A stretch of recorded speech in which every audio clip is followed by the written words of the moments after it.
മറ്റൊരു പ്രധാനപ്പെട്ട വിവരം ഇതിനിടയിൽ വന്നത് ഈ ഫോൺ ചോർത്തൽ വിവാദത്തിൽ രാജ്ഭവൻ ഇടപെടുന്നു എന്നതാണ്. ADGP അജിത് കുമാർ ഫോൺ ചോർത്തൽ നടത്തിയെന്ന അൻവറിന്റെ വെളിപ്പെടുത്തലിൽ ഗവർണർ ഇടപെടുകയാണ്. ആരോപണം അതീവ ഗൗരവതരമാണ്.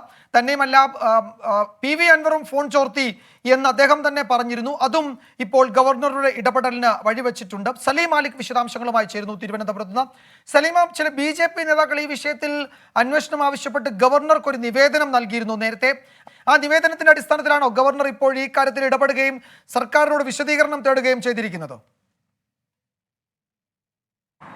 വിജയകുമാർ, BJP നേതാക്കളുടെ നിവേദനം കൂടി പരിഗണിച്ചാണ് ഗവർണർ ഇപ്പോൾ ഈ നിലയിലൊരു നിലപാടിലേക്ക് എത്തിയിരിക്കുന്നത്. ഇതിലെ പ്രധാനപ്പെട്ട കാര്യം സർക്കാർ കൂടുതൽ പ്രതിരോധത്തിലാകുന്നു എന്നുള്ളത് തന്നെയാണ്. പ്രത്യേകിച്ചും ഈ വിഷയം, അതായത് PV അൻവർ MLA ഉന്നയിച്ചതിൽ പ്രധാനപ്പെട്ട പല വിഷയങ്ങളും ചർച്ചയായെങ്കിലും അതിൽ ഏറ്റവും കുറവ് ചർച്ചയായ വിഷയമായിരുന്നു ഈ ഫോൺ ചോർത്തലുമായി ബന്ധപ്പെട്ടത്. പ്രതിപക്ഷം പോലും അത് ആ നിലയിലോ ആ ഗൗരവത്തിലോ ഏറ്റെടുത്തിരുന്നില്ല.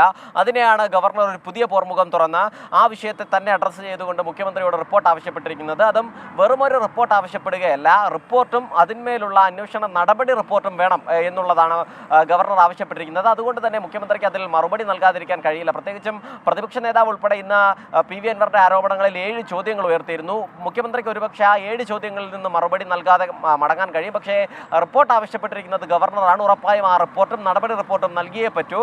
അതുകൊണ്ട് തന്നെ അതിൽ മുഖ്യമന്ത്രി എന്ത് മറുപടി നൽകുമെന്നുള്ളതിലൊരു കൗതുകമുണ്ട്. കാരണം ഗവർണറും രാജ്ഭവനും തന്നെ നിരീക്ഷിക്കുന്നത് തന്നെ അതീവ ഗൗരവകരമായ ഒരു വിഷയമാണ് എന്നുള്ളതാണ്. മന്ത്രിമാരുടേതുൾപ്പെടെയുള്ള ഫോൺ വിവരങ്ങൾ ചോർത്തുന്നത് സുപ്രീം കോടതിയുടെ തന്നെ നിയമത്തിന് എതിരാണ്. മാത്രമല്ല അത് മനുഷ്യാവകാശത്തിന് നേരെയുള്ള കടന്നുകയറ്റം കൂടിയാണ്. മാത്രമല്ല അതിൽ ഒരു MLA തന്നെ താൻ കൂടി ചോർത്തി എന്ന് പരസ്യമായി പറയുകയാണ്. എന്നിട്ടും ഒരു നടപടിയും സ്വീകരിച്ചിട്ടില്ലേ എന്ന് രാജ്ഭവൻ ചോദിക്കുന്നു. മാത്രമല്ല PV അൻവർ MLA നടത്തി ഇതുമായി ബന്ധപ്പെട്ട വാർത്താ സമ്മേളനങ്ങൾ കൂടി രാജ്ഭവൻ ശേഖരിച്ചിട്ടുണ്ട്. ഏതെങ്കിലും തരത്തിൽ സർക്കാർ സഹകരിക്കുന്നില്ല, അതല്ലെങ്കിൽ ഈ റിപ്പോർട്ട് ആവശ്യത്തിൽ സഹകരിക്കുന്നില്ല എന്നുണ്ടെങ്കിൽ രാജ്ഭവൻ സ്വന്തം നിലയിലുള്ള നടപടികൾക്ക് കൂടി ശ്രമം നടത്തുന്നുണ്ട്. വിജയകുമാർ, മന്ത്രിമാരുടെ ഉൾപ്പെടെ ഫോൺ ചോർത്തൽ നടന്നു എന്ന് PV അൻവർ തന്നെ പറഞ്ഞിരുന്നു. ഇക്കാര്യത്തിൽ മുഖ്യമന്ത്രിയോട് ഗവർണർ ഇപ്പോൾ റിപ്പോർട്ട് ചോദിച്ചിരിക്കുകയാണ്. അടിയന്തരമായ വിഷയം പരിശോധിച്ച് നടപടി റിപ്പോർട്ട് അടക്കം നൽകാനാണ് ഇപ്പോൾ രാജ്ഭവൻ മുഖ്യമന്ത്രിക്ക് നൽകിയ കത്തിൽ ആവശ്യപ്പെട്ടിരിക്കുന്നത്. ADGP മന്ത്രിമാരുടേതുൾപ്പെടെ ഫോൺ ചോർത്തി എന്ന അൻവറിന്റെ ആരോപണമുണ്ട്. എന്നാൽ പലരുടെയും ഫോൺ താൻ തന്നെ ചില വിവരങ്ങളുടെ ആവശ്യത്തിനായി ചോർത്തിയെന്ന് ഇപ്പോൾ PV അൻവർ തന്നെ പറഞ്ഞിരുന്നു.